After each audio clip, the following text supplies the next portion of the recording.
Good morning, all the wonderful people connected today for this online workshop.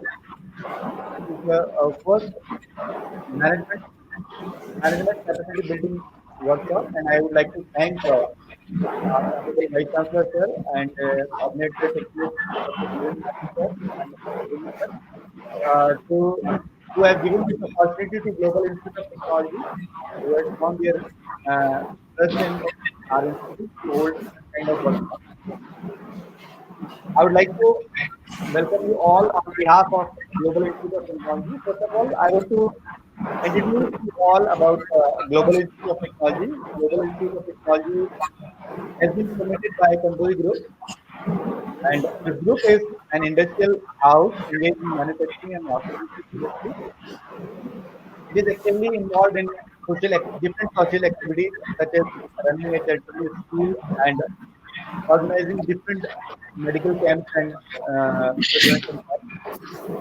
Global Institute of Technology is offering courses in E-Tech in different streams, including artificial intelligence and data sciences, information technology, civil engineering, mechanical engineering, electrical engineering, electronic engineering, and it is also offering postgraduate course that is MTech in different streams like computer, digital communication, power system, and production engineering.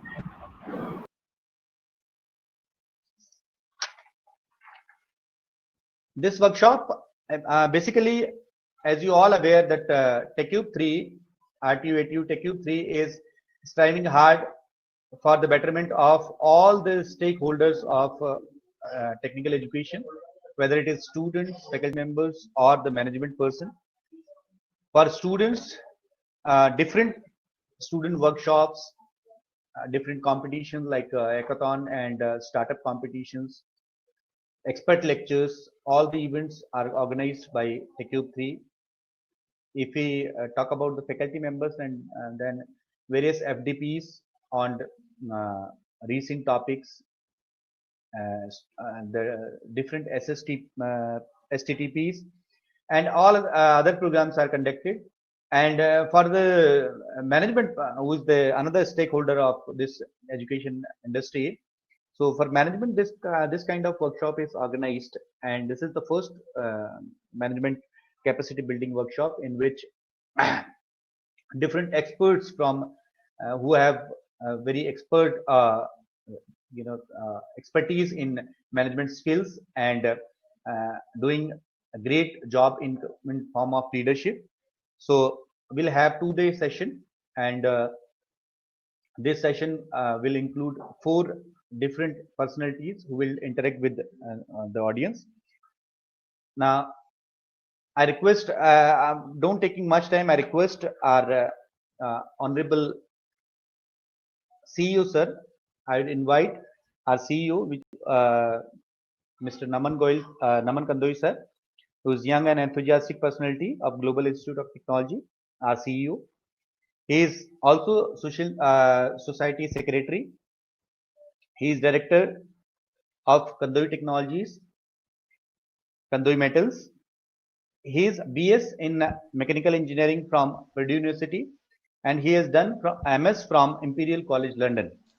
His approach to work is pragmatic and uncompromising in fundamental ideas of truthful communication, value generation for stakeholders, and engineering ethics. I'd request Naman Kandoi, sir, please, sir, welcome all the participants and our esteemed guests on behalf of Global Institute of Technology. Please, sir, over to you. Thank you very much, sir, for the very kind and generous introduction. I welcome all the audience members gathered here today. I understand that you all represent different departments and institutes of Rajasthan and even beyond. First and foremost, I would like to welcome our chief guest, Professor R.A. Gupta, sir. Since the time he's taken the helm of RTU Kota, we've seen drastic changes from the university in terms of great new initiatives and better outcomes for our students. And a more, I would say, more of an open communication with key stakeholders in form of affiliated colleges. So all that has led to a better system coming forth in from this session onwards, where we feel we are very excited to introduce new branches. Where we feel that our students, once they graduate under the guidance of R.A. Gupta sir, will see better results in the industry. I would also like to welcome Dr. Manish Chaturvedi sir. He's the workshop coordinator from RTU, Kota. I would also like to welcome Professor Dhirendra Mathur sir. Unfortunately, he couldn't join us because he had an urgent meeting. He's the TQIP 3 coordinator for RTU, Kota. And both Manish sir and Dhirendra Mathur sir have been very kind to help us organize and put together this wonderful session on management capacity development. I feel that this topic is very important and often not given the due time and effort required to make our university and our independent colleges more fruitful for all the key stakeholders. I would also like to welcome Mr. Akshay Rao. He's a retired IAS officer and the former Director General of Swachh Bharat Mission, a visiting professor at Central University of Odisha, and also the former Director General of Election Commission of India. We are very excited to host Professor Sandeep Sancheti. Many of you know him. He's the Vice Chancellor of SRM Chennai. Professor N. Ravichandran from IIM Ahmedabad. Professor Ayon Chakrabarti from IIM Trichy. And also I'd like to thank our team at GIT, the Executive Director, Mr. Manoj Mehla, the Director, Dr. Nidhi Singhal, our Principal, Professor I.C. Sharma Sir, our Dean Academics, Dr. J.P. Agarwal, CS Computer Science HOD, Professor Shar Singh Shekhawat, and Computer Science Associate Professor, Professor Rajesh Rajan Sir. They've put together this wonderful session. And before I conclude my remarks, I have a few thoughts on capacity building that I would like to share with all the audience members gathered here. First and foremost, capacity building, as I understand, is obtaining, retaining, and developing key resources and knowledge to do our jobs competently. Now, for this, TechQuip and RTU have taken great initiatives in the form of FDPs and workshops and such seminars, which have been conducted very frequently over the last many years. However, the key missing component, in my opinion, is not knowing things. The key missing component is a lack of motivation to do those things that we already know. And this is reflected in our culture, our lack of work in academic ethics. I'm being very brutally honest here. And these things prevent us from generating great learning outcomes for our students. We all know what is the right way of doing things. We all know what has to be done.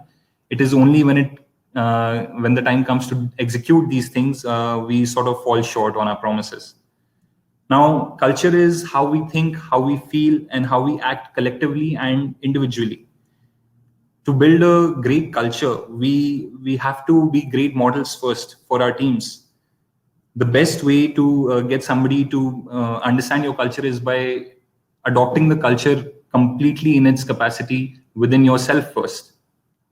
So I'd like to give you an example here. There was a time when I joined Global Institute of Technology, and I got a request from a student that their attendance was lacking and they still wanted permission to sit in the exams. Now that is against the rules, and even in the culture, I kind of always foresaw this, that if students don't come to class, we cannot really teach them properly. So attendance was mandatory, and the culture defined was that it is one of those rules that cannot be broken. Now, the pressure for the student came from all corners, from different high-ranking officials and also different faculty members. Their parents were well-to-do and knew the who's who of the city. And I received many calls. Now, that is the moment where modeling comes into the picture. If we succumb to the pressure and allow these students to take the exam, it sets the tone for everybody else that there is a way out of following the culture directives. However, we stood our ground. We faced the brunt of all those officials. But in the long run, now our students understand that attending class is one of those sacred rules that cannot be broken. So it took one harsh decision, but it has led to great outcomes for our students. Besides this, we must foster or strive to foster cultures of trust and respect where a faculty member feels secure, so that they can continue to do things as well as continue to knowing more things. Capacity development has to be managed actively. It cannot be done in documentation only. It has to be followed in spirit. It's very unfortunate that even today, I'm not confident that most people are listening in to what is being said on the dais today. most people might have signed in using their phones, mark their attendance, and put the device aside. So these are certain things that we should take note of and actively try and move on from. Try to increase our capacities for better management, for better human resource development, and provide our nation with the best engineers and best professionals going forward. So thank you everyone for collecting here today. Slight delays were there at the beginning, and I apologize profusely for that. Now I'd like to hand over the dais to Professor Manish Chaturvedi, sir. Welcome, sir.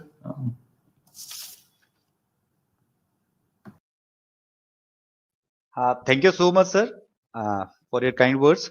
Now, I'd request our RTU coordinator for this event, Dr. Manish Chaturvedi, sir. He has been helping a lot to conduct this workshop. Sir has done his PhD from IIT Delhi, and it is a great thing that first commercial dental of India was developed by Manish Chaturvedi, sir, and currently sir is also holding the post of chairman training and placement RTU quota and helping the students to get the placements. I'd request Manish Chaturvedi, sir, to please elaborate on this workshop. What is the purpose of this workshop, or how it will help the institutions and the management? Sir, over to you, sir. Manish Chaturvedi, sir, please.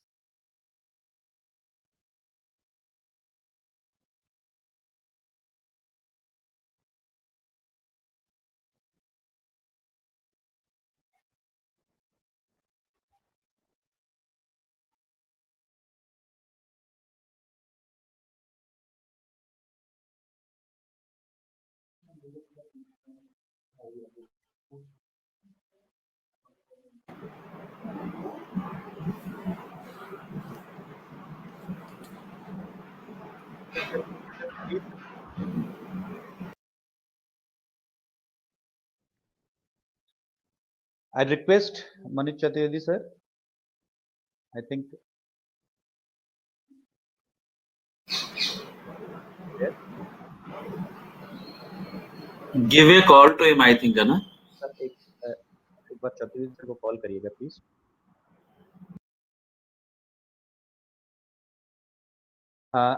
Sir, Chaturvedi sir, are you able to connect?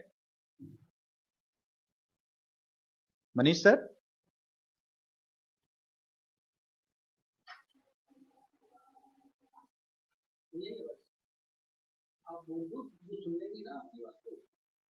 मैं बोल रहा हूँ बात.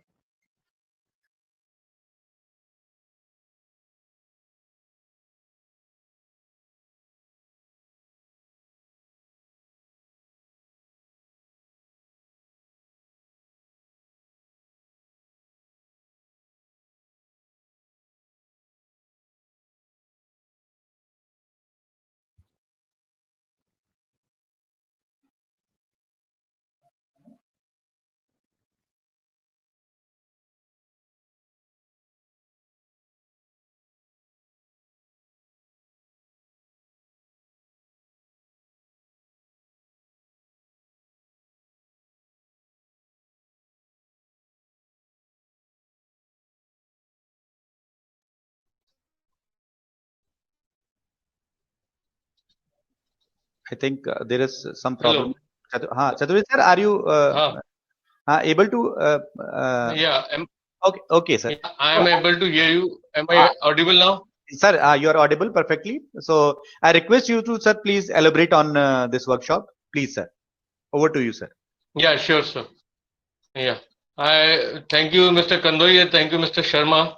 I would welcome Mr. Akshay Raut, IAS, who had been Director General of Swachh Bharat Mission. The mission changed the mindset of each and every Indian. अब हम कुछ भी whatever we are having in our hand, we think twice and thrice, and this change has come in just last 4 or 5 years. So hats off to you, sir. If you can bring change to such a vast majority, 130 crore people, we are sure your kind words will change also the RTU affiliated colleges. And I would like to welcome our Honorable Vice Chancellor, Professor Gupta, sir. he has such a space for the development of RTU and such expectations from us. I can say only these words. The number of FDPs which were held, say last year, throughout the year, faculty development programs have been held in just last 1 month. So he is 12 times and his expectations are 12 times our expectations. We'll have to match up with his speed, and I'm sure, sir, will all be up to your expectations. And come to this program. As beautifully told by Mr. Kandoi, we have the best of the panel available with us. Let me explain each of them, introduce them. Mr. Akshay Raut needs no introduction. Mr. Sancheti is known to Rajasthan, and he is the director. He had been director to at least full-time director to 2 of the NITs and part-time director to at least 4 more NITs. So what else you want from a person? And he is heading a private university, technical professional university, which is one of the biggest or the biggest in India. Now come to think of it, his university is taking admissions of thousands of students here. And what we want just a few hundreds of them. So who will be the better person? The next is Professor N. Ravichandran. He is professor at IIM, and he had been the professor at IIM Indore. He turned around the Indore and quadrupled the number of seats there, introduced new courses, brought the IIM Indore to initial training center for all the corporates and bring out the change. He's the best person to give a management consultant. We can see his structure by simple one thing, and that is, am I audible? Yes, sir. Please continue, sir. Yeah. We can see his structure by he had been on the board of Bombay Stock Exchange, जहाँ पे कि 5,000 company manage हो. He is at that point. उनका 1 घंटा लाखों रुपए का है, and we have arranged for a participant professor. Last but not the least, Professor Ayan Chakravarti. I want to tell Professor Ayan is a student of RTU Kota. Why we requested him? He is a student of RTU Kota. We are proud of him. He knows what is the lacuna in RTU. And he knows what is being implemented at IIM Ahmedabad. ये दोनों चीज जो एक है वो professor Ayan चक्रवर्ती हैं. He knows the best of the thing and he knows us. वो हमें exact बताएंगे कहाँ पे क्या करना है. Now the theme of this, I want to thank Professor R.A. Gupta sir for your kind guidance and for the trust you have shown on our team. सही बात कही थी कि हमें ब्रांड आरटीयू को आगे बढ़ाना है, हमें इसके एक कॉलेज को आगे बढ़ाना है, हमें हर लेवल पे आगे बढ़ाना है. हम when we are arranging faculty development workshop, we are targeting the faculty, but we'll have to also target the top management. What top management is doing? Why we are not able to make this develop the brand of RTU such a way that a person studying somewhere in other state come happily and he has the wish to join any of our college. कहाँ lag कर रहे हैं, यही हमें work. The only thing which I want to say is summing up is Professor R.A. Gupta sir, Honorable Vice Chancellor, हमेशा कहते हैं college की तरक्की में ही आरटीयू की तरक्की है. मैं यहाँ कॉलेज की तरक्की के लिए आया हूँ. ये जब सर मेरे को याद है चेयरमैन वर्कशॉप की थी आरटीयू को, आपने मंच से ये बात कही थी कि मैं आप लोगों का यहाँ नुमाइंदा बैठा हूँ. इतनी बात आज तक किसी ने नहीं कही है. इसमें हमें stakeholder management capacity building programme में रखना है. तो पहला स्टेक होल्डर सर का, हमारी जो मीटिंग है उसमें भी सर का कहना है, पहला स्टेक होल्डर कॉलेज का ओनर है, उसको रिटर्न ऑन इन्वेस्टमेंट मिलना चाहिए. ये सर की शुरू से फिलॉसफी है and sir I congratulate on that. And the equally important stake student. कोई शक नहीं है अगर स्टूडेंट को वैल्यू मिलेगी, the student gets the value, वो लाइन, और what is the value addition? Point student enters our institute and the point he exit our institute. जब वो इंस्टीट्यूट में एंटर होता है और जब वो एग्जिट होता है, इन दोनों के बीच में उस 4 साल के या 2 साल के ड्यूरेशन उसने कोर्स ज्वाइन किया है, मैं उसने कितनी वैल्यू की है। पहले मान लीजिए उसको ज्वाइन करते हुए 10,000 रुपए, 12th पास था, 10,000 रुपए महीने की तनख्वाह मिल रही थी, अब उसको कितने रुपए महीने की जॉब देने के लिए कोई तैयार है? What is this worth? ये एकमात्र इंडिकेशन है how much value we add. Value we can add not only in terms of his salary but his ethics. बहुत ही अच्छी तरीके से आजकल फोकस्ड है एथिक्स एंड आनंदम, एक कॉन्सेप्ट है जो कि सर बहुत वो करते हैं। So ethics is there, his knowledge content is there, sincerity is there, his monetary value is there. We all, the moment we increase our brand value and everything automatically increase. With this, I thank and I congratulate all the participants that they have joined such a wonderful program, and I congratulate the team of Global Institute of Technology. And I tell you, it was wonderful working with all of you. And say I must congratulate Mr. Kandoi that philosophy we must achieve for the excellence matches exactly with the philosophy of Global Institute of Technology. Your team also strives for the best in the world. Thank you, sir. Thank you so much, sir. Thank you for your kind words, and you have elaborated all the aspects of this and purpose of this workshop.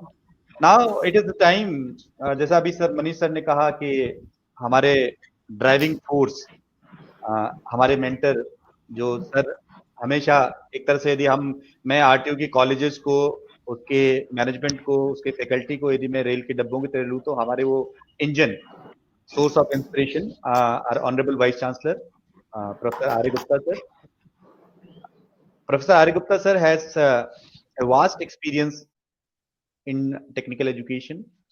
He has contributed in electrical engineering since last 35 years, more than 35 years in terms of teaching and research.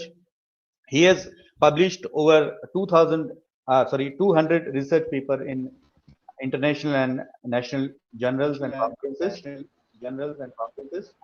He has organized various conferences and FDPs in his institutions at MNIT, and now under his leadership, number of FDPs and conferences are going on simultaneously in various institutions of RTU. Sir has been part of international conferences held in Switzerland, Spain, and London. He has discussed research possibilities in Greenwich University, London. He has designed and developed Power Electronics Lab, R&D Lab, which is sponsored by MHRD. हमें sir आपसे बहुत कुछ सीखना है, आपसे बहुत कुछ लेना है, और हम उम्मीद करते हैं कि आरटीयू आपके लीडरशिप में दिन दूनी रात चौगुनी तरक्की करेगी, और आप जिस तरह से हमें गाइड कर रहे हैं, आप हमें आगे ले जा रहे हैं। और अभी जैसे मनीष चतुर्वेदी सर ने कहा कि your motto is if institute will grow, RTU will grow, and brand RTU is your motto. और उस ब्रांड आरटीयू के सबसे बड़े जो ब्रांड एम्बेसडर हैं सर आप हैं। तो मैं रिक्वेस्ट करूंगा सर आपसे कि आप अपने जो वैल्यूएबल वर्ड्स हैं उनसे हमें एनलाइटन करें। Thank you sir. Over to you sir, professor R A. Gupta sir, honourable. Good morning to all of you. Yeah, thank you very much. Thank you very much for inviting me.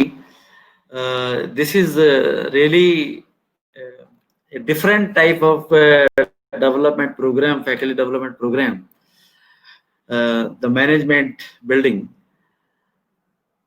So first of all, I would like to basically welcome our resource persons, Mr. Akshay Raut, IAS from Director General Swachh Bharat Mission. It was very popular, Swachh Bharat Mission. And then next is Professor Sancheti. He is a good friend of mine. We were working together at MBM Engineering Jodhpur and then MNIT Jaipur. And nowadays he is Vice Chancellor SRM Chennai. He had been director of two NITs, NIT Suratkal and NIT Delhi. He's a wonderful man, very knowledgeable. He worked at Jaipur in Manipal University also. Then Professor Ravi Chandran, he is professor at IIM Ahmedabad, and Professor Ayon Chakravarti, professor at IIM Tiruchirappalli. So very rich panel, very rich panel. I'm sure these are the best person we can have. So I want to congratulate the organizing team, including Global Institute and RTU, of course. Manish Chaturvedi is a very dynamic person. He's training and placement officer. And every day he is speaking about placements, how to invite best companies, not only for RTU, but all the affiliated colleges also. So he is very much committed, and he promised that in coming time, every student of RTU and affiliate college will be placed in good companies. So I really want to congratulate and to Manish what he's doing. Then Professor Dhirendra Mathur, he's looking to assignment at RTU. He is coordinator TechU and he is controller of examinations. And as a controller of examination, every day he's doing a lot of work in examinations, all the results published online in time. Then he's nowadays the examinations of last semester is going on. He's doing well, connected with every student. We are connected with each and every student. A student is my bread and butter. A student, everything for me. So we are touching last student. We are basically getting ensured that no students should left due to any reason, due to any communication. So we are ensuring communicate by email, by basically whether it is a WhatsApp or any message, any mean. And we are writing continuously to our colleges also, affiliate colleges, that you contact with the students and parents. No one should left appearing in examinations.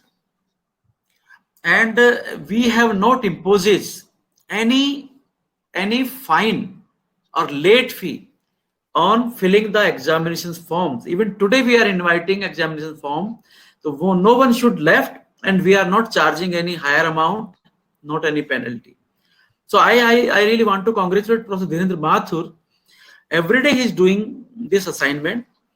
As a TechUp coordinator, every day we are basically organizing faculty development program on different topics. Sometimes it is artificial intelligence, sometimes it is power electronics, sometimes it is renewable energy, and today it is management building.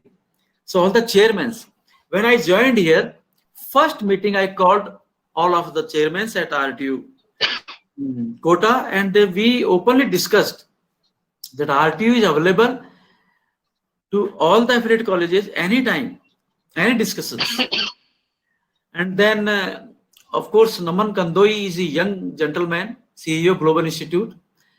And I met him, he came to me. So I am really impressed. Naman conveyed me that because of the attendance, he didn't allow some students to appear in the examination. I just want to convey, Naman, that it is basically, you have to show your intentions. Your intentions, your message flows in the boundaries of your institute. Every student knows what you want and what you don't want. So if students are coming and not attending class age, means he knows that you don't want. But if you want, he will never leave class. I know about it. So it is your determination, how you want to run your institute and what manner you want to get basically name and fame of your institute. The quality is very, very important. So if you are working quality, if student knows about it very well, that you want quality, they will give you quality. Then, of course, directors, chairmen of so many top managerial positions of various affiliated colleges. So very good morning to all of you, my dear friends. So I welcome you all in this 2 days workshop on management capacity building, especially designed for the top management that includes chairmen, principals, directors of the institute. At the outset, I must say that the panel of experts invited for this workshop is indeed very impressive, and I congratulate to organizers of this event for arranging such a resourceful panel of experts for our participants. As conveyed Mr. Chaturvedi, Mr. Akshay Raut is here with us and has brought remarkable change in the lives of each and every one of us by his contribution to the Swachh Bharat mission. The Swachh Bharat mission has changed the way we Indians think. I hope in the deliberations, everyone will be inspired with positive thoughts, and there will be a great change in the technical education of Rajasthan as well. Professor Sancheti, who is at present Vice Chancellor at SRM University, Chennai, has unique achievement of being Director of NIT Delhi, as I conveyed earlier also, and Suratkar, and also develop SRM Chennai. And these all institutes are top institutes, and Sancheti has lot of experience. So I am sure that everyone will be enriched hearing Professor Sancheti. And then Professor N. Ravindran from Ahmedabad, and he is also having a lot of experience. And earlier, I think he was at IIM Indore also. Then Professor Ayon Chakravarti, and as conveyed, Professor basically Manish, that Chakravarti was from RTU as alumni, and he knows the basic inherent problems, whatever he says that, or inherent characteristic of RTU, what can I say, not problem. So his vast experience can tell us what we can do best in the RTU. And then all the participants, I request that you should attend and interact with the panelists to enrich your basically knowledge. Then the basic objective of this 2 days program, I want to little speak that the world is changing very fast, and so is the education industry. We are at the crossroads of a major revolution that is going on to happen with the education scenario. I must tell you that we are going to witness this change very soon, and we have only two choices: either to become part of this revolution or to be left behind. RTU as a university is poised to lead this change, and I urge all the affiliated colleges and its top management to gear up to take up the challenges. On one hand, we have universities in India which have enrolled thousands of students in each of their batches. On the other hand, we are having very well equipped institutes with well qualified faculty who are struggling to get even a few hundred of admissions each year. Where is the gap? Where are the lagging? Is it a management problem? Are we not able to brand our institute in a proper way? What should be the marketing strategy for our products? How to ensure that we adopt a strategy that we achieve global standards in next 5 years? What are the best practices of the top institutes in India which bring them apart from rest of the lot? How to attract the best brains to take admission in our institutes? These are some of the questions which I am sure will be addressed in this top 2 days workshop. This 2-day workshop is very special as it has limited audience, including senior persons from institutes. It has specific objective of bring up the standards of all institutes, and it has focused and rich panel of experts who have proved themselves at various responsible positions in many institutes. I urge you to take maximum benefit from this program and further improve your standards. TechCube has planned a series of 5 such programs which in different institutes on management. It will take up specific areas to boost our standards. When the affiliated colleges of RT will improve, as Manish conveyed, and it is my slogan also, that when this RT affiliated colleges will improve, certainly the standard of RT will itself will improve as a university. As I have always told that the strength of its affiliated colleges is the strength of RTU. This program is the first part of the series, and I am sure each part will be designed in such a way that it will supplement the other. RTU as university has taken up the lead and utilized this pandemic time to prepare itself for adopting to the digital medium. I am happy to share with you that we have organized record number of FTPs and webinars in last 2 months. And I would like to congratulate Professor Dhirendra Mathur again. He is the source person and is doing day and night for this. I am sure that the faculty of our affiliate colleges have developed themselves and urged their education skills through these faculty development programs. Upgraded, of course. RTU has seamlessly adopted the digital technology in its day-to-day operation and has converted this COVID calamity into an opportunity. We have created one of the biggest repository of online lectures on our YouTube channel. RTU has recently successfully conducted final semester examinations that I have earlier conveyed for the BTech students as well as for other students. I would like to congratulate Professor Dhirendra Mathur and Professor Manish Chaturvedi and Harish Sharma and Deepak Bhatia and all the deans, of course, Dean faculty, Dean FOEA, Professor Suneja, Dheeraj Palwalia, and all the HOTs, and also to congratulate Global Institutes of Technology as the coordinator of this program for designing such a wonderful program for our affiliated colleges. So in the last, I thank you all. Thank you very much. Thank you. Thank you very much, sir, for your Thank you for your time, sir. and encouragement.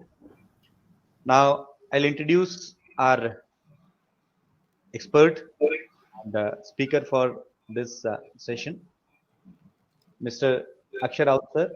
He is retired IAS and former DG, Swachh Bharat Mission.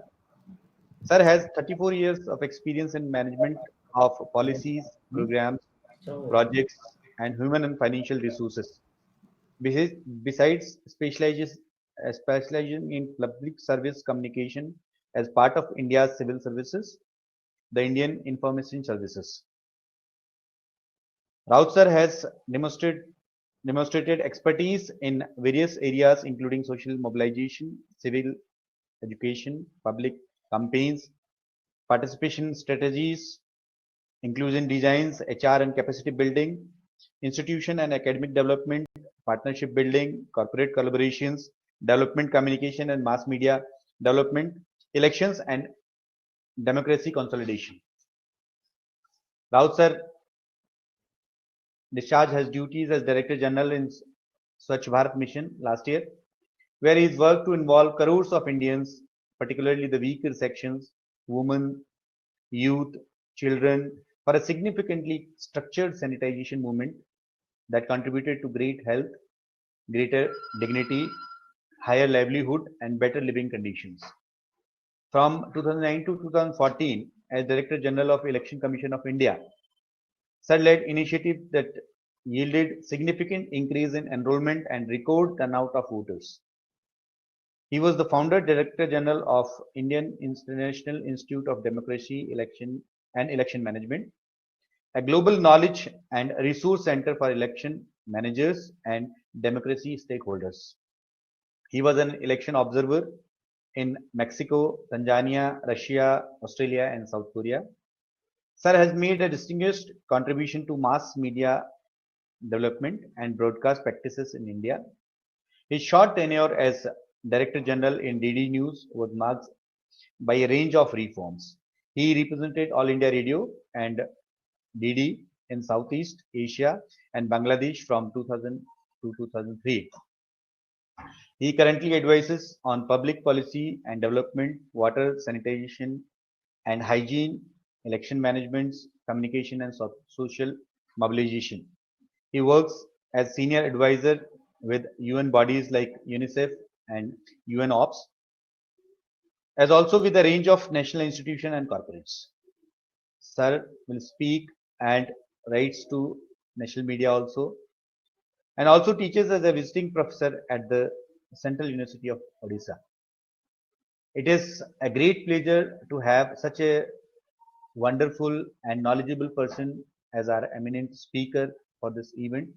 And I think his experience and his expertise will ultimately help all the colleges and the management to enhance their skill and ultimately implement those management skills to improve their institution. I welcome you, sir, and over to you, sir. Sir, Raut, sir, please. Sir, please unmute your mic.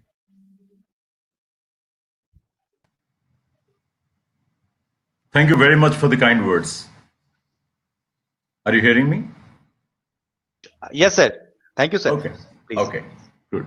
I would like not to use the earphone and the mic around my neck and around my ear. So I have chosen to speak in the open. Very good morning, all friends and teachers and the management, the Honorable Vice Chancellor of RTU, if is there, and all the gentlemen and ladies who represent management of the Rajasthan Technical University and as well as the GIT, and to my young friend Naman Kondoi as well, who has very meticulously taken the trouble to organize it.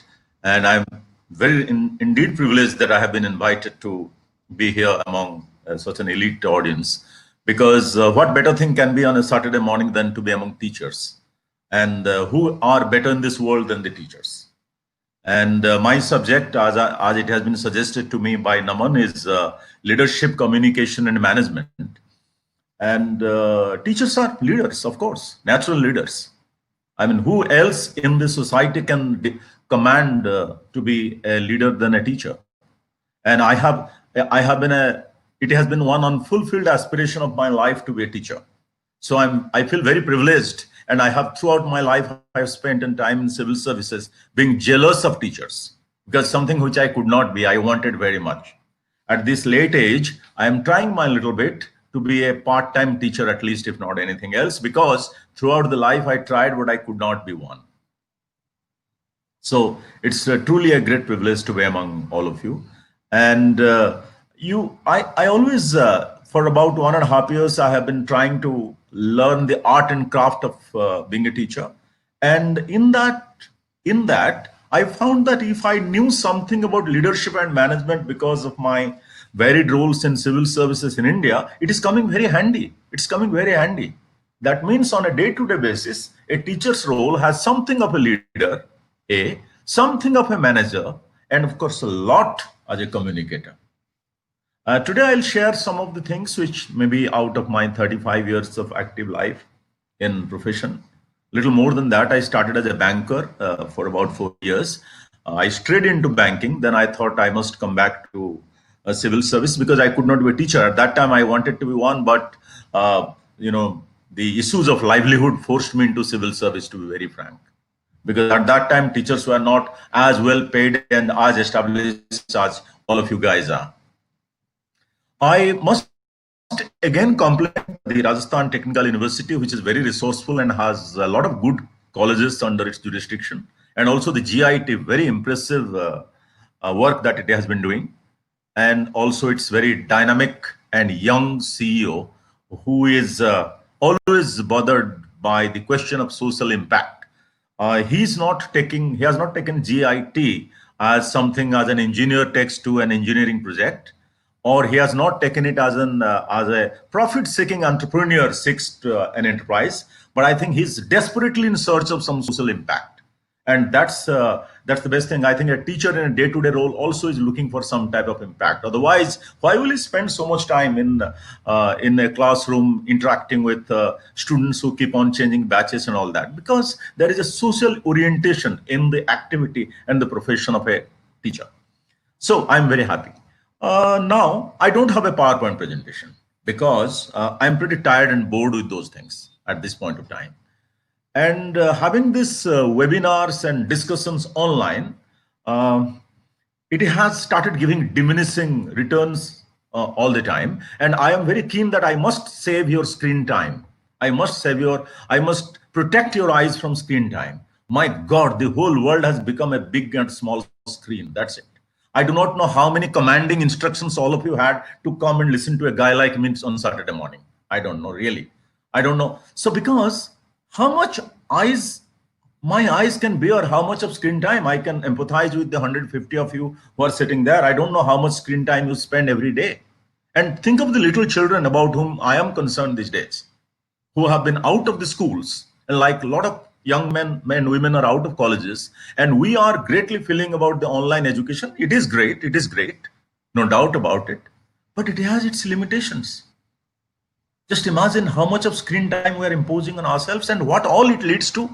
In the case of children, it has led to, because I'm researching on that, let me tell you very assured manner, it has led to all types of things like child labor, child abuse, child marriage, ill nutrition, and perhaps in the because we have marked off in age in universities and colleges, these type of sufferings could be a little less. But still, online is to me, it is partly non-line actually. So I'm very conscious that I am not going to inflict a lot of again PowerPoint presentation. मैं आज आपके साथ वो बात करूंगा मैं जो जिंदगी में निभाया हूं, थोड़ी वो चीजें, और उसी में लीडरशिप और मैनेजमेंट कम्युनिकेशन का क्या क्या रोल है, क्या क्या चीज बन सकता है, आपके साथ गुफ्तगू करूंगा बस. ठीक है? ओके. नाउ ये आज की तारीख में अभी शायद वीसी साहब बता रहे थे, अभी कोविड का जिक्र तो ऐसे कुछ नहीं होगा कि we talk something in the morning or evening, we don't refer to COVID-19. It's not going to happen like this. Okay. I have Naman's suggestion that I can speak to you in a mixed language of English and Hindi. If there is a suggestion that I should speak only in English, I can do that, because I am a very garrulous chap. In fact, I am inviting anyone in the audience to come and stop me anytime. That's lovely. I enjoy people disrupting, interrupting. If you can do that, I'd be grateful. That's one. And because I'm pretty by nature, I'm garrulous. So I think I need people to stop me. And then secondly, I'm a very selfish man indeed. I must assure you. Whenever I join some event like this or congregation like this, I take more, give less. I always take more. You would not know from the inspiring presence of all the esteemed managers, vice chancellors, and directors who are there on the stage and even in the audience, and from the presence of the young, dynamic people like Naman Kongoyan.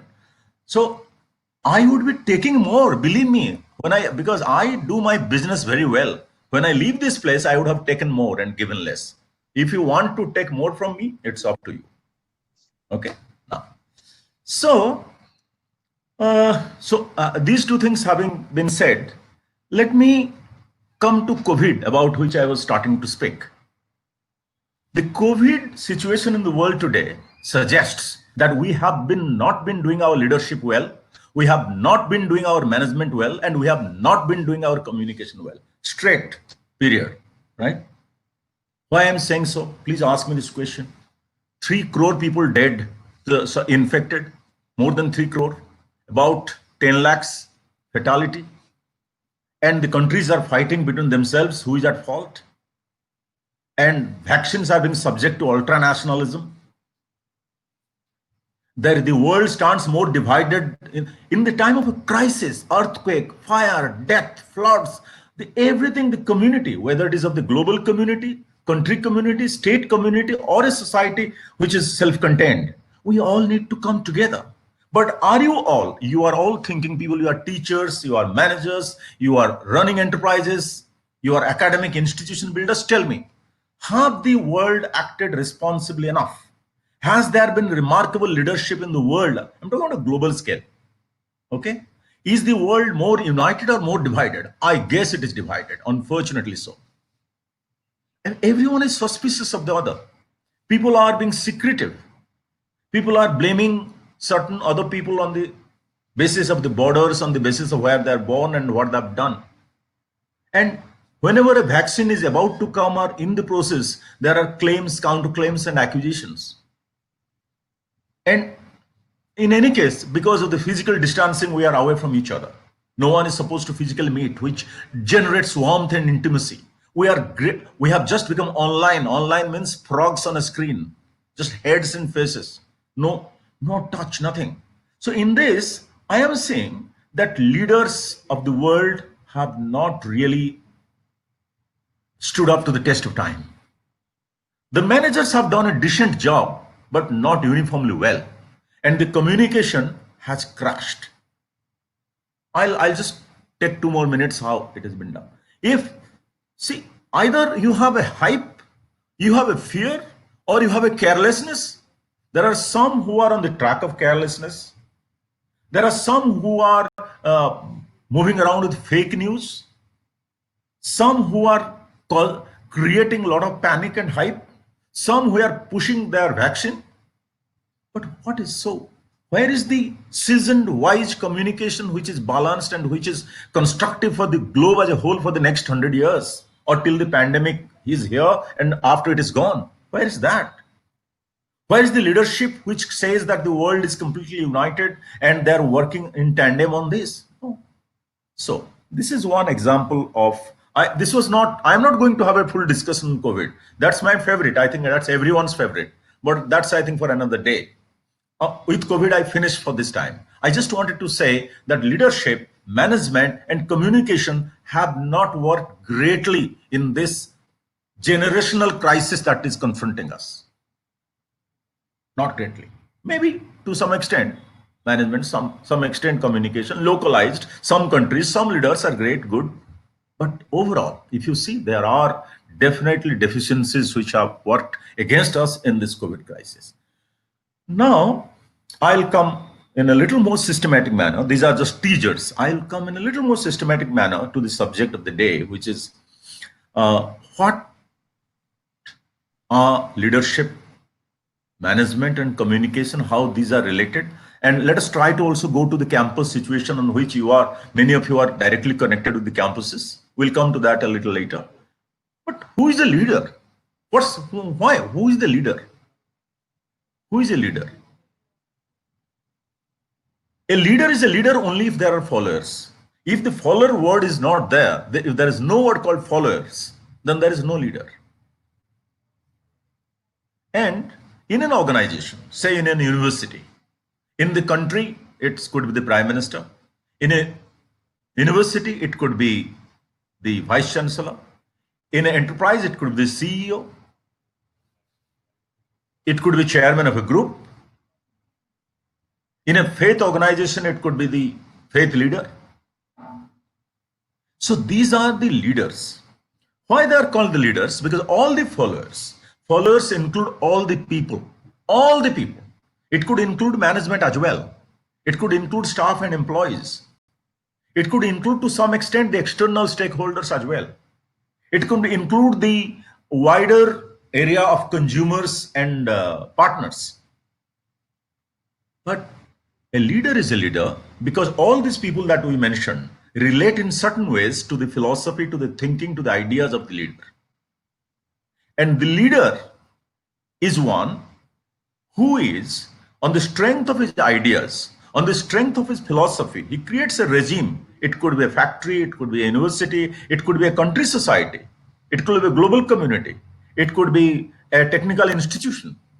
But it runs on the basic philosophies, ideas which are in the minds of the leader. Okay? So that's roughly, I understand that as a leader. But compared to that, for example, the manager is more of a detached machinery, I'll come to the delicate point when leaders can be managers and managers can also be leaders, right? But those are delicate points. Broadly, management is, I think, as all of us know, it is almost like a machinery or something which is a technical organization in which there is a good understanding of whose responsibility is what at different levels of the management, and they carry on the ideas, the goals, and the objectives set by the leader. Okay, and for that there are terms and conditions of each manager's work. Okay, and then we have the people. Let's call staff, employees, even in a university situation, perhaps students as well. So all these are. So management is something which comes between the leader and the people. Just I try to. I'll request you to kindly give an attention to understand the differentiation that I'm telling something new. I understand there are professors of management who are here who would be knowing all this technically much better than us. There will be plenty of wonderful theories as well to back it up what they say. But I'm just telling out of my little experience. I have practiced certain things all my life, and I still continue to do some work because I have never believed that there is something called retirement or superannuation. I thought when I finished my job with the government of India, I thought it is conclusion of a public contract with GOI. That's it. In fact, after that, there are two things which come. What I am now saying applies to all of you. When you complete a job contract at a age, prescribed age like 60 or 65, 62, 58, whatever, it is basically two things you get. One thing is leisure, one thing freedom. I think abundantly precious things which you would never got in life. Possibly you never got in life. So you have to maximize the use of it. I'm trying to do that a little bit. That's again a digression. I told I am garrulous. So coming back, so the managers occupy somewhere a middle position between the leader and all the people. They occupy. For example, in an India situation, in a government of India situation, it's the prime minister, he's the leader, and the whole people, 1.35 billion people. Between that, the bureaucracy, the council of ministers, the bureaucracy particularly, they are the managers. When I say bureaucracy, I include the technocrats as well. I include everyone. I include even the higher echelons of military, the science and technology, and everything. But these are the managers. The managers do have a technical knowledge which the leader may not have. The managers do have a terms and conditions of work which the leader may not have, need not have actually, right? So does the leader have to communicate? Yes, he has to communicate. My answer is straight away. I don't want to spend time in suspense. Because leader is an embodiment of ideas and philosophy which runs the organization, runs the country, runs the university, runs the college if it is a director or a principal.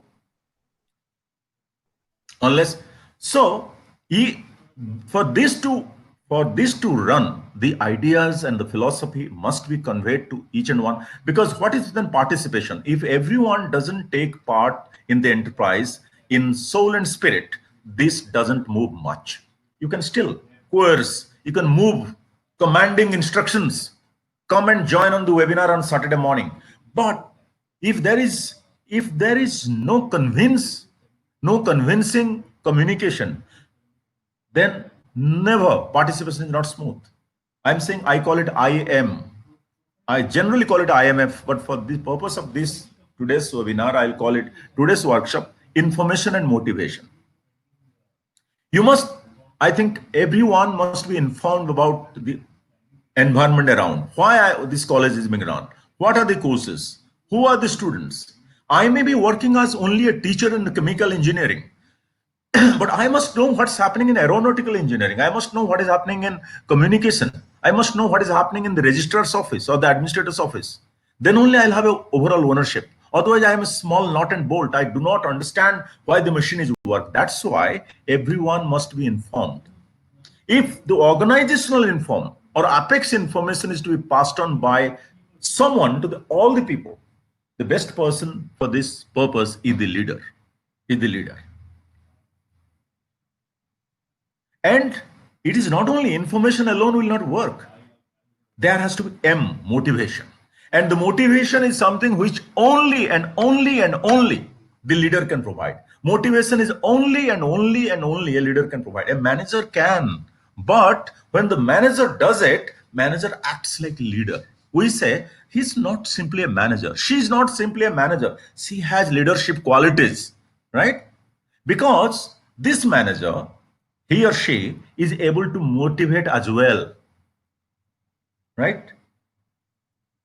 But if to motivate the whole organization, which includes all the people and the management and the smallest to the largest person, it is the leader's task and it is in the selfish interest as well. How does the communication happen? How does it happen? What is communication on behalf of a leader, for the leader, or how does it do? It is like, Mahatma Gandhi, if you kindly recall, Mahatma Gandhi said, "My life is my message." He said, "My life is my message." It's a profound statement in 6 small words. A leader is expected, but it's not easy. It's not easy. The modern day leaders, or in this complex world, or people who live life not exactly in the nature of Mahatma, for them, it's not easy to say, "My life is my message. Okay, just look at me and learn." It's not possible. So, but at the same time, am I? Is everyone with me, please? I just wanted to. Can someone say just yes or something? Hello. Hi. Hello.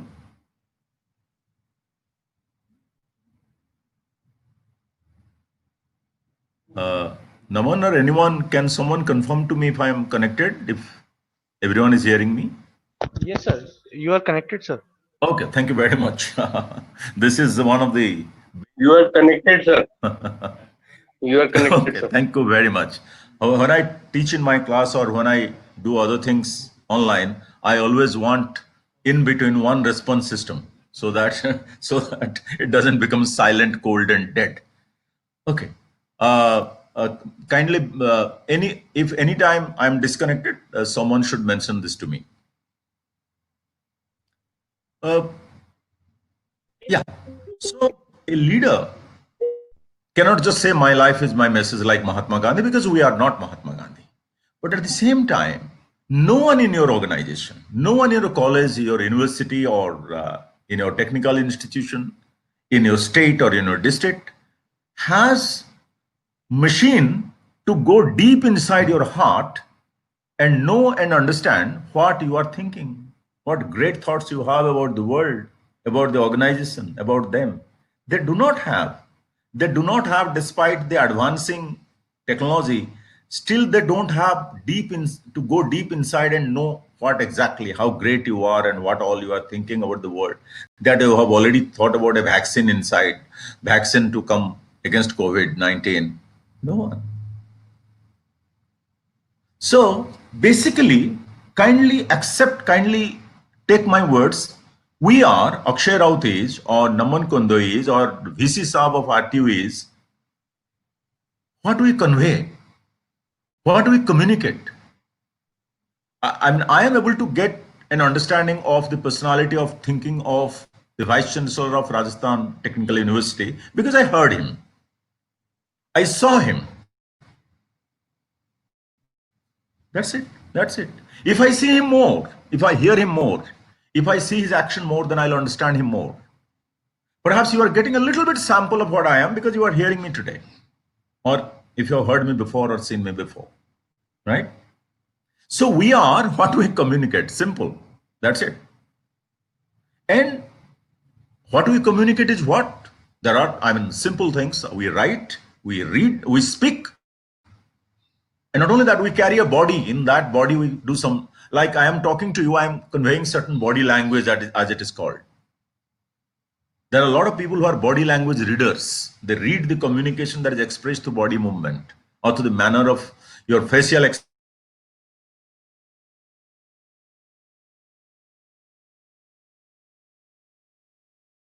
written communication. I can only communicate through my body because, or I can have, like Mahatma Gandhi, I can live a life with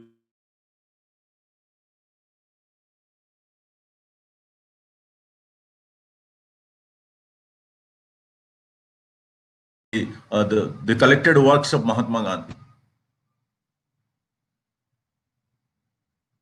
So there is a lot that Bapu wrote and spoke, and we also get glimpses on his personality because of those writings and those speeches. And there is a lot of symbolism in communication, which leaders basically engage in.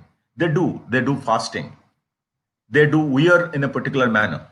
Faith organization, you must have seen all these guru and leaders of various cults and various faiths, they dress in particular manner. That is symbolism. The certain caps which at the time of freedom movement people used to wear, that is symbolism. Khadi, symbolism. There are flags which are symbols. So, but because they communicate certain things. So leaders communicate through symbolic communication as well. They do something because it is meant to be seen and interpreted by a large section of followers to influence and to motivate them. So if you are a leader of an organization, you have to know which are the symbols best you can convey, by which you can convey some meaning as well. Okay. Some of the great communicators have been politicians. I think I don't have to name. We have one very close home.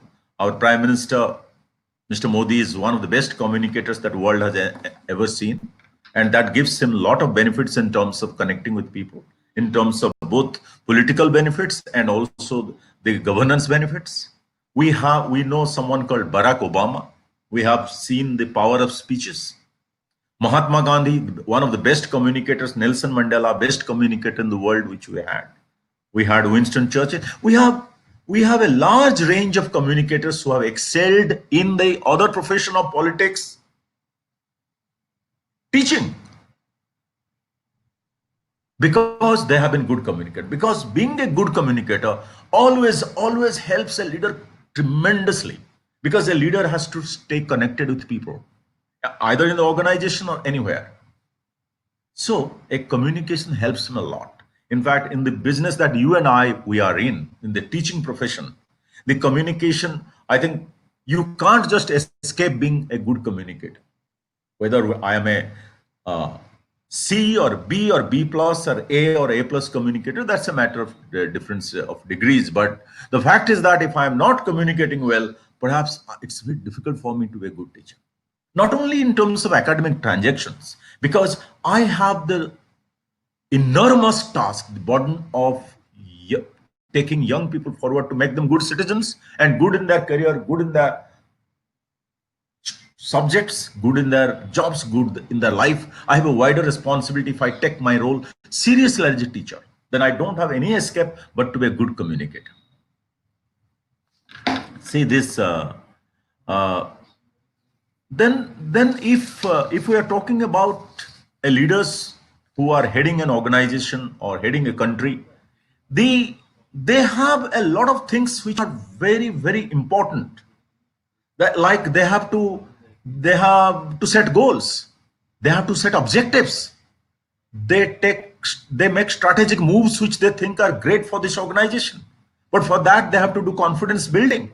They have to share people and get them ready. I'll give you an example of lockdown, the COVID lockdown, the demonetization. Why it takes the Prime Minister of India to come and share it with all the countrymen? Because it's seriously important. It's only the leader who can connect. And of course, our Prime Minister is one who believes in this. That's why the Mann Ki Baat goes on a mass communication trajectory, because it goes on radio and television, but it's a personal communication from the leader to his people, It's a personal communication. And by doing that, he's doing both symbolic communication, tactical communication, and he's also letting people know what is going to happen, what is the next decision is. You would have seen, if you have followed Mann Ki Baat to some extent, a lot of major decisions. Of course, lockdown and demonetization are examples which are even more than this, because so he had to come and communicate. A leader doesn't have to. If you are a leader and if you are not coming to the front, that's another style of leadership. That means you are laid back, you have left it to someone else, or you don't. That is beset with problems. or you have given it to the management to do the communication on your behalf.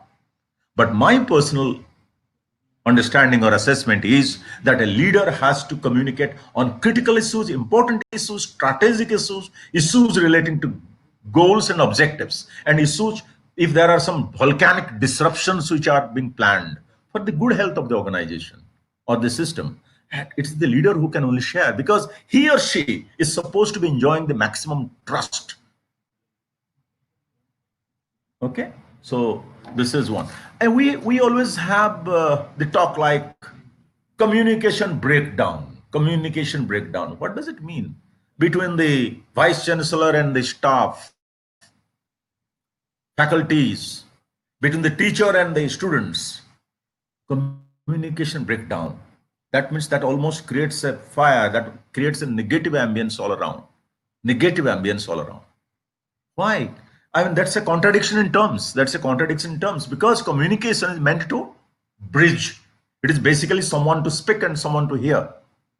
What is this breakdown? Then what was I doing to start with? It just gives me a sense, all of us a sense to understand that we are not conscious that communication is important, and we have to be careful, and we have to do it on time, properly, in appropriate manner. Right? So if I leave this discussion after some time with an enhanced sense of communication with the managers and leaders who are here, even the teachers who are here, then I'll feel happy, because I am convinced that many times we fail in communication. So we fail, that brings us failure to the management and failure to leadership as well. And we must be always moving up front and moving on the ladder of communication rather than pushing ourselves down for whatever personal reasons we may have, inhibition, lack of skill. We have to cover up those things. We have to adjust those things, but that's supremely important. I'll come a little bit to the role of management in this. What is the role of management in communication, and particularly in relationship to leaders and the people? I have already given an example. What do I mean by people in an organization? Is management very often is given one technical role for communication as well, communication with the people. Okay. Sometimes it is given. I just want to understand myself by raising the question. That's an understanding for all of us. What is the difference between leaders' communication and managers' communication? Is managers' communication not supposed to be more technical, more official, more formal? Is leaders' communication more inspirational, more motivational, much more strategic? And manager has to work on a format for communication. It can go sometime to the extent of spin doctoring or making a communication which may not be always factual. I'll come to that. That's a very interesting separate point. But I just wanted, in this part of my discussion with you, discussion which actually is becoming a lecture, because you have not stopped me yet. So I think it's a pretty technical and professional job as per what is given them as a mandate that the managers do communication. Leaders is a more freewheeling, inspiring and motivational communication. But we have to be very cautious. If there is a difference, if we have leaders sitting here and managers sitting here, is the management or the bunch of managers on behalf of, because they work on behalf of the leader only, isn't it? That's what my understanding is. Are they enhancing the communication of the leader? Are they catalyzing it? Are they interpreting the communication of the leader? Or are they creating noise? Or are they creating barriers? Are they creating unwanted filters? Are they becoming stoppers of communication between the leaders and people? Be very conscious about this point. Be very conscious about this point. And leaders, managers do not have, unless they are specifically assigned, the right to bring mud and muddle into the communication between the leaders and the people. And leaders have to be very careful that what they want to be communicated, they are doing their personal communication as well. But if something is being pushed through the management, it is going that way as only. It is not being disturbed. The noise is not being introduced. Of course, there is another side of communication by the management. They could propagate certain things. They could spin certain things. It is called, now we are moving into the senior side of communication, which leaders and managers both in real life indulge in. What do I have to say to people, to my people, among whom I am the leader, I am the manager? Do I always, I'm honest, I'm truthful? My father had told me a small thing in the past. Joe, say what you feel and do what you say. These are only 8 words. I repeat, say what you feel and do what you say. Does it work in organizations where leaders and managers are there? Does it work? Do the leaders, perhaps leaders can afford to be a little more honest and truthful. And in fact, I would like to see the world when every communication is honest and truthful, but it has its difficult side. That's why the skills and professionalism and the tact of the managers come into play. And that tact is not always a benevolent act. It's not always dressed in morality. It is not always, it can be a little amoral sometimes. We may withhold some information, the leader, and the managers do it more. The managers do it more. Are we going down on the road of communication in a professional manner, which is on need to know basis? I'll tell my students or certain departmental teachers what they need to know. Why do I have to share everything that's inside my heart about this college or about this university? I only tell this guy what he needs to know. Or what he needs to know. The next is what he should know. What he should know or she should know is what I define as what he or she should know. That is even more problematic. I decide what he or she should know. It's terrible, isn't it? Yeah? Bad world. But that's what happens. That's what mostly happens actually. Bad, but mostly happens that way. We try to glorify it by saying tactical communication, safe communication, positive communication, and in certain program implementation, we call it developmental communication. I'm not trying to, these are not bad, all are not bad words, but I'm saying how many times under the grab of this, we also try to push something which is largely untruth, largely the negation of fact. But okay, in organizational running, it is said that, okay, it's not practical. It's not healthy to speak out what is fact, what is truth, and what. There comes a role of something called, and these are for this purpose, for to tell what we should tell others, communicate what we should tell in the organizational interest. And I'm not going to that because we do not have that much time to discuss the details. In some sense, organizational interest and personal interest, there is a very small difference.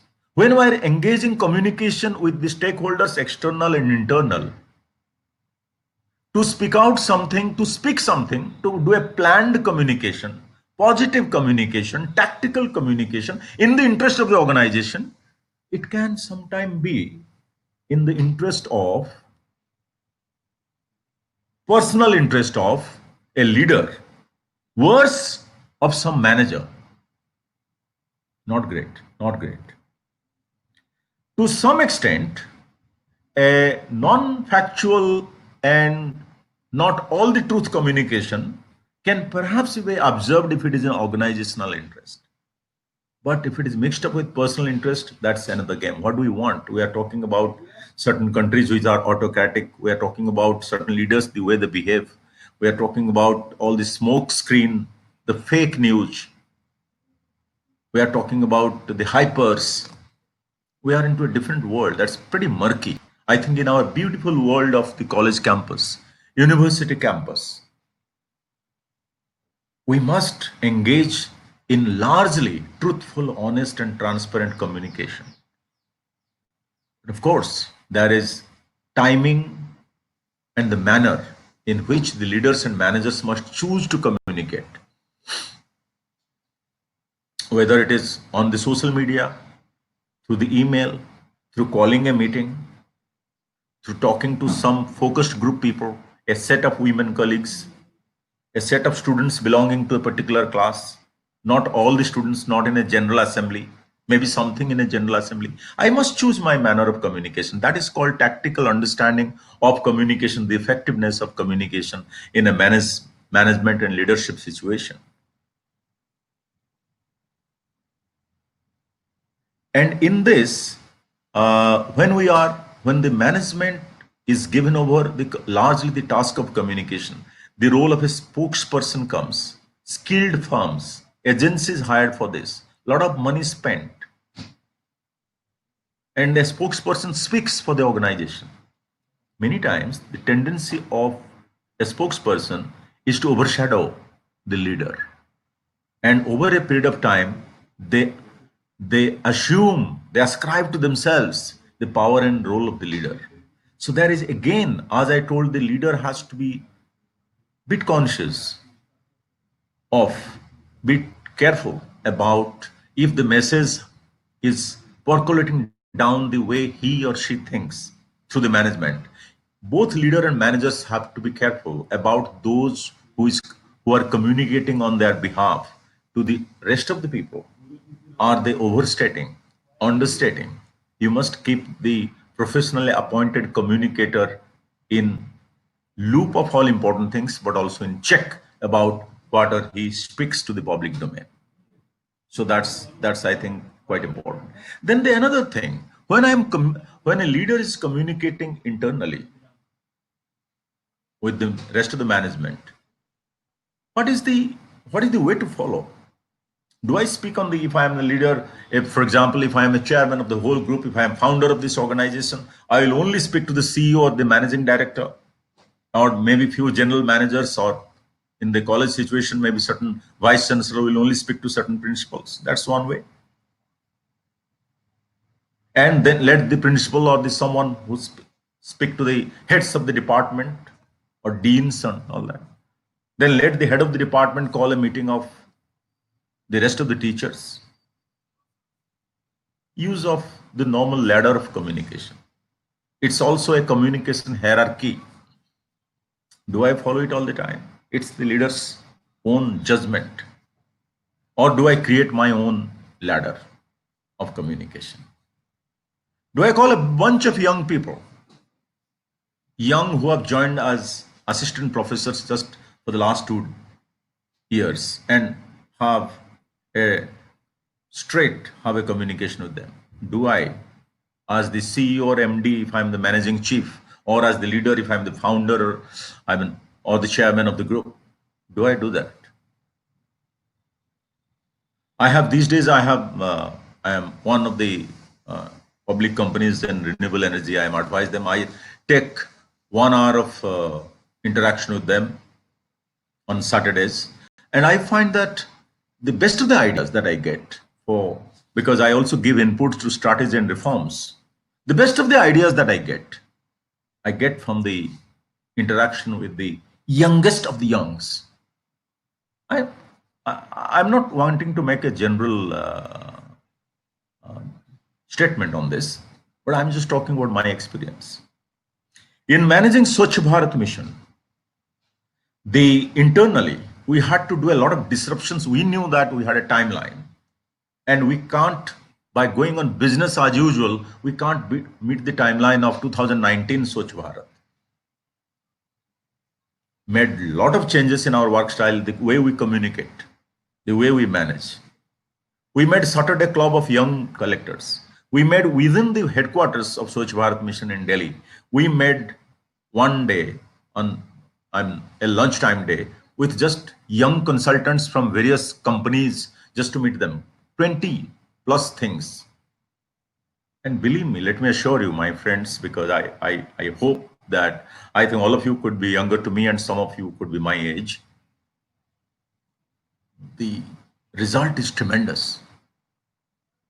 Because we are just not, we feel comfortable in dealing with a hierarchy of communication. But that may not yield much, because it will be same thing. It will be same thing getting circularly coming back to you. But can you disrupt your system of communication? Can you skip levels? Can you dig out the ghosts in the organization? What I mean by dig out ghosts, there are silent groups, backbenchers. I was a backbencher in my college. There are silent groups, but I was a great thinker. I was critically looking at, but I decided to backbencher. Not bad or good, okay. There would be precious people who choose not to speak, who like to stay permanently behind the COVID mask, like a curtain, घूंघट डाल के रहेंगे. बहुत लोग ऐसे होंगे, teaching में भी होंगे, स्टूडेंट में भी होंगे, आपके प्रशासन में भी होंगे. ढूंढ के निकालिए उनको पास में बैठा के बात करिए उनके साथ. क्या मजेदार चीजें निकलेगा और क्या आपको आगे बढ़ने के लिए तौर तरीके मिलेगा. क्या इनोवेशंस आपके सामने वो प्रस्तुत करेंगे. आप डिग आउट द घोस्ट्स. एक आपको कहानी सुनाता हूं 1 मिनट का. When I was DG Doordarshan News, I thought I must have a meeting in the morning in which all the people who were involved in the program the day before, their supervisors, of course, I mean, we don't have space enough to get everyone seated, but representatives of each, engineers, producers, news anchors, journalists, administrators, all of them should sit down, and whoever were involved in the whole last 24 hours of the other day should come and say, because I generally would have taken a note of the problems that took place. I would present some and I would ask others to present some and then say where things went wrong, how can it be better. So that's what, when I finished my tenure in Election Commission of India and I had just joined the Doordarshan News. And over 7-10 days, what I found that every day it would be the same story, वही पुराने drama. एक बताएगा कि साहब ये हो गया, ये ग्लिच हो गया, वो कनेक्ट हो नहीं पाया, लेकिन ये क्या होगा ना, वो नहीं था, वो वाले जो के वो इंजीनियर ऐसे कर दिया. तो इसने बोला नहीं साहब हमारा तो सब कुछ ठीक था, वो ठीक टाइम पर सेट पर नहीं था, वो आया नहीं था, उसके बाद वो पहुंच गया, वो खराब कर दिया. I got mad. For 7-10 days I was just hearing everyone was saying that yes, there was a problem, but because the other group, the other person did it, I did my thing correct, the other person did it wrongly. So how to redress this problem? I think this became a very negative meeting, besides the fact that nothing much. We tried to do some course corrections. Okay, these were the difficulties and we would handle it like this, but not much effect because the whole thing was vitiated. I think internecine warfare like groups. ये department साहब वो chemical engineering वाला ने किया है, नहीं साहब हम तो ठीक कर रहे थे, ये जो एनवायरमेंटल स्टडीज वाले हैं उन्होंने इसे करके रखा है, हमने तो बोला था कि 2 पेपर करने के लिए इन्होंने 4 पेपर कर दिया. सो I said भैया एक काम करते हैं, कल से we'll have the meeting same time, but let's not discuss let everyone will have a chance to say there's something which went nicely yesterday, and we'll tell who was the person responsible for that thing happening nicely. Let us make a statement of something that has gone on well yesterday, and let the person who is making the statement, who was basically responsible for this, and say who is the other wing people, other group people, other segment people did a great job. That's why it happened nicely here. So this is, and then the first day, there was so much of difficulty because colleagues and friends who are working together for years, they find difficult to speak. They can speak perhaps nicely about each other's families and over a cup of tea between them, but to speak nice things professionally, and that too saying that something good has happened in my table, but for that person is responsible or a great person. They were finding it difficult. But then ice was broken gradually. And every day there would be 10, 15, 20 statements of something good that happened in the organization the day before. And everyone has to acknowledge someone who has been responsible for this good. So this, and that also brought a responsibility on the other person to reciprocate in some manner. So there was general amplification of a good relationship, the mutual group communication. So you have to pull everyone into this. If you are a manager, I think this is more the responsibility of a manager, because perhaps the leader doesn't get involved to that extent. But अभी नहीं बोलते हैं, कभी-कभी leader manager जो हैं, even जो general constituents of people and other stakeholder, there is such a mutual ascription of role. बोलते हैं कि भी, I mean, if a leader who is a political leader or a foundational leader or a faith leader or leader because he has put money into the organization, whatever, but if he or she shows some technical skills, some skills which generally the MBA, like we have professors of IIMs from here.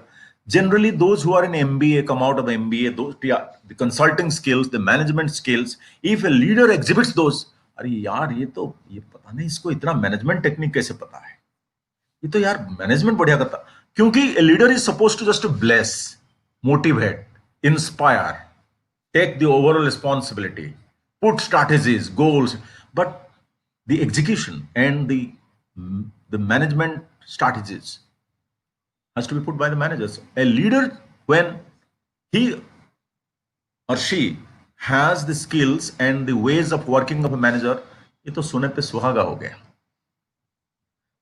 Again, the reverse is more true. If a manager behaves like a leader, that means he or she is taking higher responsibility. He or she is not working only for his salary, for the terms and conditions, for showing the book that these were given me the management tasks and I have delivered on that. No, he takes a higher responsibility. Takes a responsibility relating to objectives, goals, overall organizational betterment, development. The manager graduates to the role of a leader. There is nothing to be worried for the leader, because if the managers are groomed as leaders,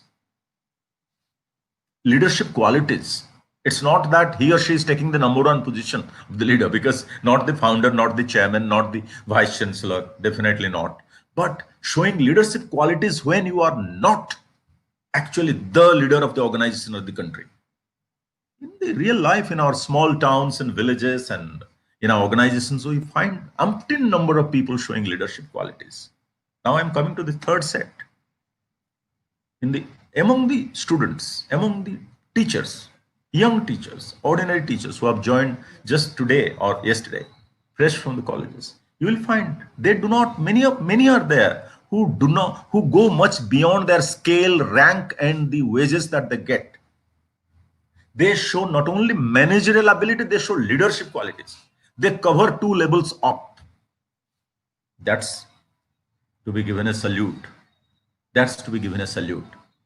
That is, in an organization, if the leaders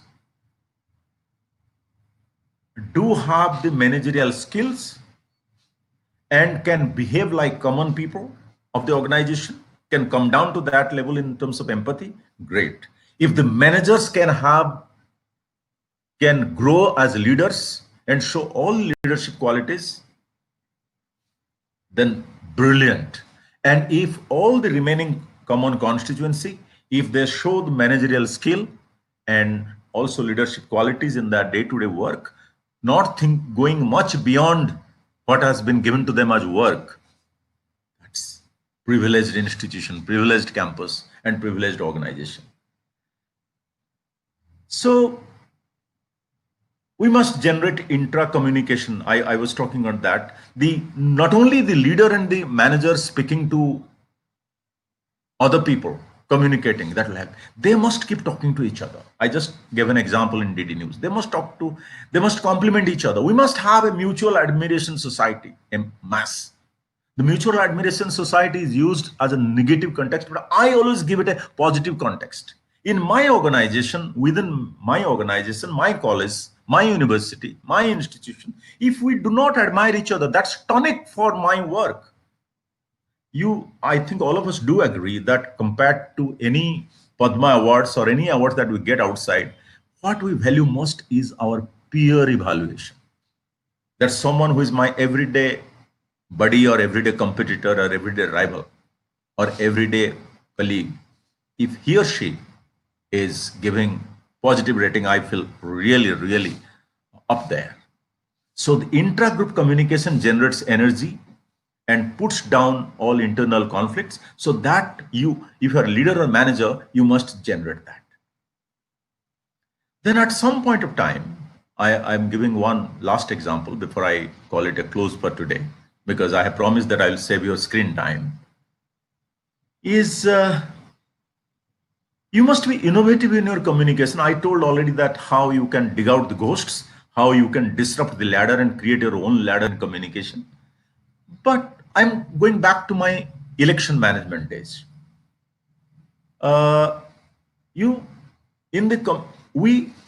In election management, it is believed that we must have communication right from Delhi headquarters to the lowest level of the booth. If we have 1 lakh booths, if we have whatever may be the number of booths in the country, we used to have 10 lakhs and now it is much more than that. And we have 700 districts. The district collectors are called district election officers. Many times they're the returning officers.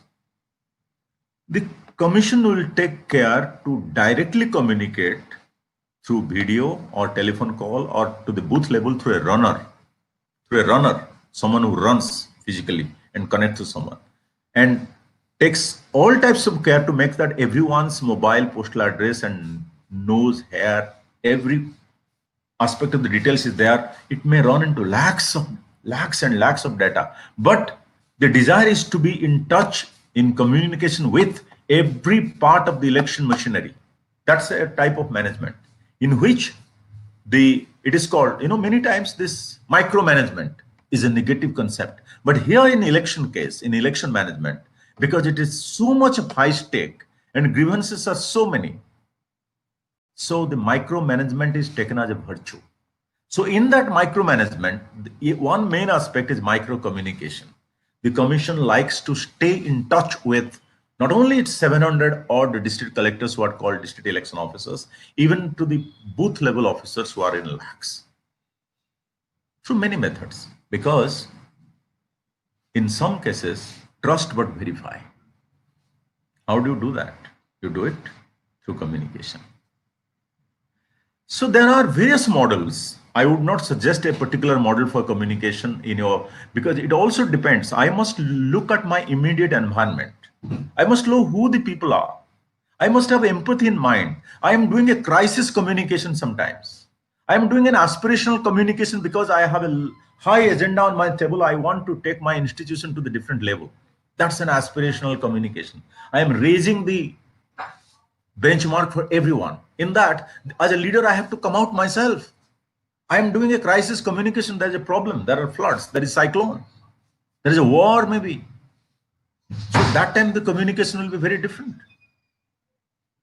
So, and sometimes I am just speaking to a general assembly of students. I am communicating. If I do not understand communication, my mode of communication, I'll be doing something which is counterproductive, which will be dangerous for everyone, which will only create havoc, like we just spoke about communication gap, communication collapse, communication disaster. And we can't afford in the time of a crisis. We can't afford in the time of, for example, if the online exams, what is that called, HOB, from home exam with book, open book, from home. I mean, these are we are going to very sensitive and new modes of operation. Now the new education policy has thrown up so many things. We have to deal with this. We have to deal with this. Many of them are great, but unless the communication about new education policy, the particular strands and aspects and issues of new education policy as it connects to students, sometimes to the management, sometimes to the student, to the teachers, if these are not clear-cut communication on this, if everyone doesn't have understanding and the stakeholding of that, then it doesn't move. The great ideas behind new education policy will only fructify if everyone who has to understand something out of it, and one is something out of it based on need. But one thing is overall understanding that it is going to take us to greater heights. Our own educational system and my educational activity, whatever I'm doing, it is going to do greatly to my career, greatly to my campus, greatly to my curriculum, greatly to my exam systems, greatly to my teaching profession and research, unless we are convinced about it ourselves. It's a problem both for the leader and for the management as well.